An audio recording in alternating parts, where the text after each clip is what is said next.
So we got a huge reveal today. Not trying to be funny because of the topic. A huge reveal on Transformer Tuesday today. Courtesy of IGN News, our very first official announcement of our Transformers Legacy Titan class figure. Now, we knew what this figure was, its identity, and a slight grainy image of what it potentially will look like many, many months ago. I want to say almost a year ago.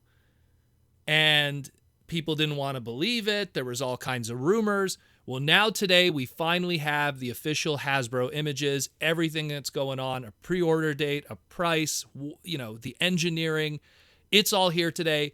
We are going to break this down on the Transformers Slag podcast, talk about what's going on from a design perspective, what's there that's been added, what's missing from this character, its historical value, everything that's going on. This is why you're here. This is why you're listening to my voice. I'm going to break it down for you today. Let's talk about Transformers Legacy, Titan Class, Cybertron Universe, Metroplex.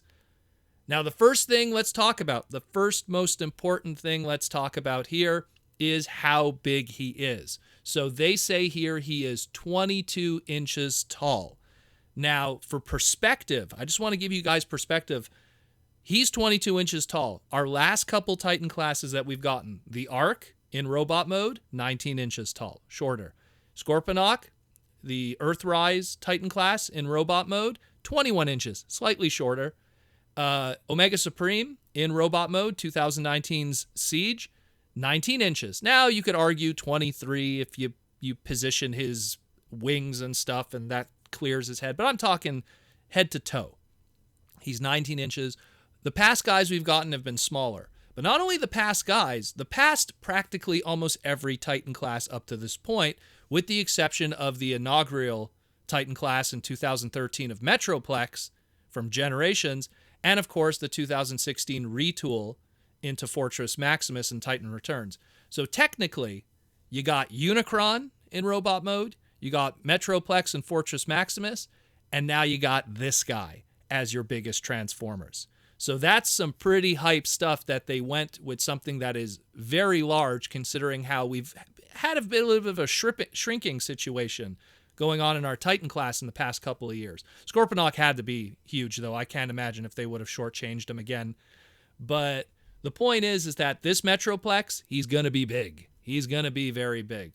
Now, when you look at this figure, I swear you have to really look hard because it looks like they took the original, I guess we'll call it at the time, Supreme Class toy, the original Supreme Class toy, and they legit, like, updated it and blew it up. That's what it looks like to the naked eye.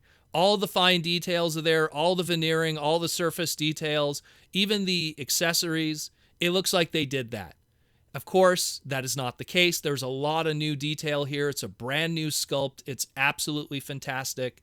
And there's some new bells and whistles with them. So the robot mode, very loyal to the original. Obviously, just the fine details probably in the knee region are the only major changes. But even when you look at the alt mode has a lot of the same details that the original toy did. The way that the handle is for alt mode was just changed a little bit because of how the character is going to handle a certain extra mode that was added, but we'll get into that in a moment. But still very, very impressive with how they pulled this off. I love the brand new head sculpt. It looks fantastic. Anyone that was a fan of Galaxy Force is in my top 5 Transformer series of all time. The Japanese version, I'm not talking Cybertron, the American dub.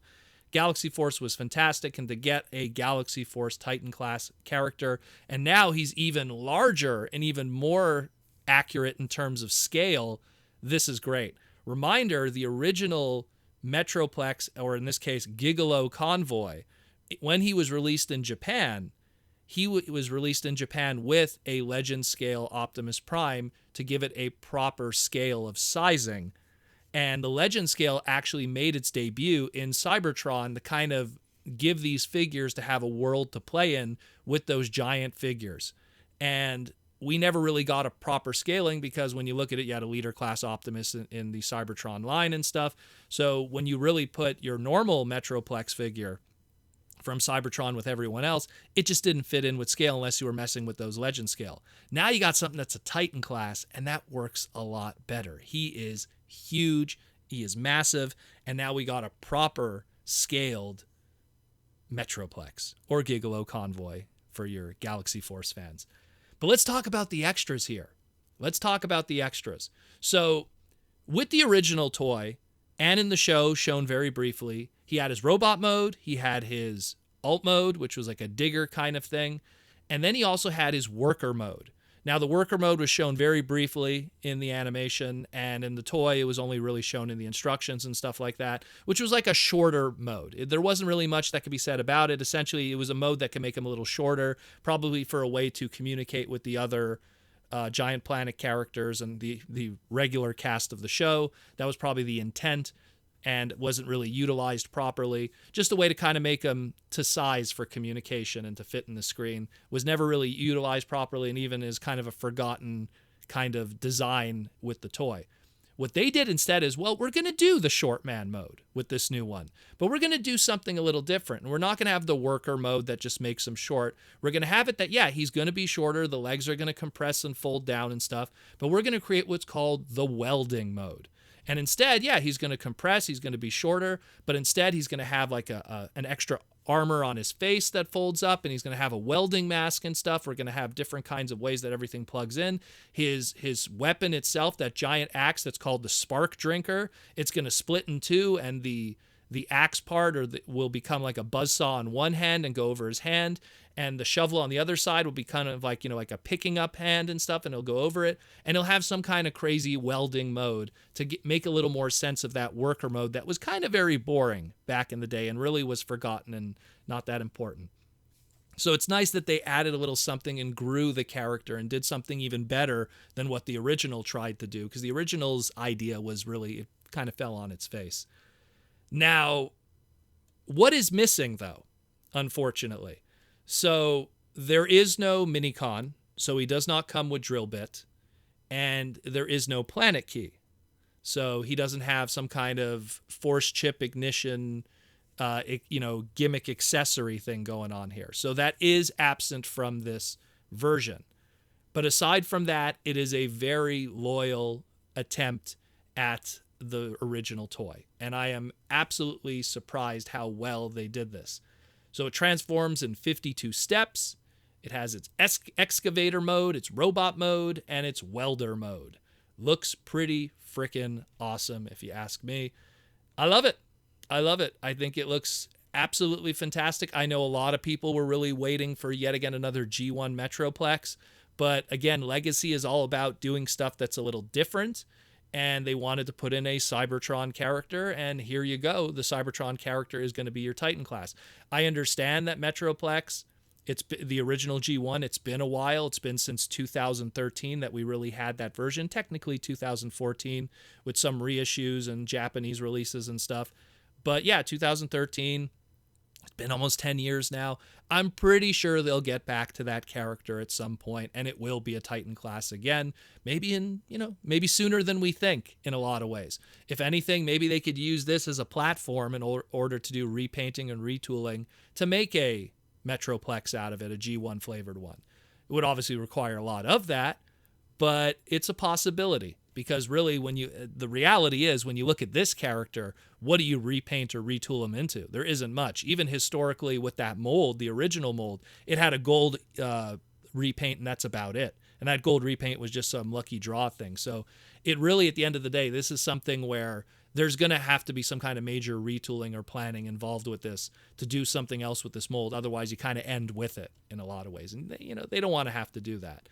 So pretty cool stuff. I really like it. So as of this recording, as you're hearing my voice, 1 p.m. Eastern Standard Time, which is probably by the time this uploads will be afterwards, this is going live on Hasbro Pulse for pre-orders and with most major retailers, Walmart, Target, etc.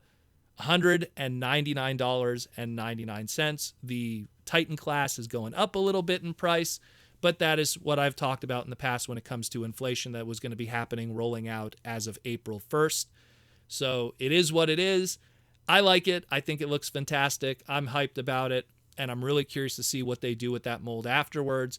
I hope that they just grow from there, no pun intended again, and they just do something else also that gives us stuff that's outside of the box. All of our Titan classes that we've gotten thus far up to this point, think about it. All of our Titan classes have been G1 inspired. All our big guys have been G1 inspired. Yeah, okay, yeah, there's been some repaints here and there, and you got some G1 Japan, and you got some like, oh, well, the Arc never transformed, so it's kind of its own thing, but it's still in that G1 bubble in a lot of ways.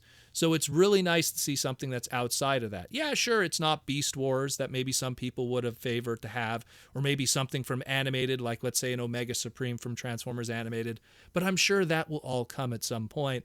And this is a fantastic little mix-up. It gives a nice little bit of flavor and diversity to the Legacy line that when you look at the big picture of things, all the waves, you got a little bit of everything, unfortunately, except Animated, but you got a little bit of everything. So fantastic stuff. I'm excited about it. Let me know what you think. Pre-orders are up right now. Check it out.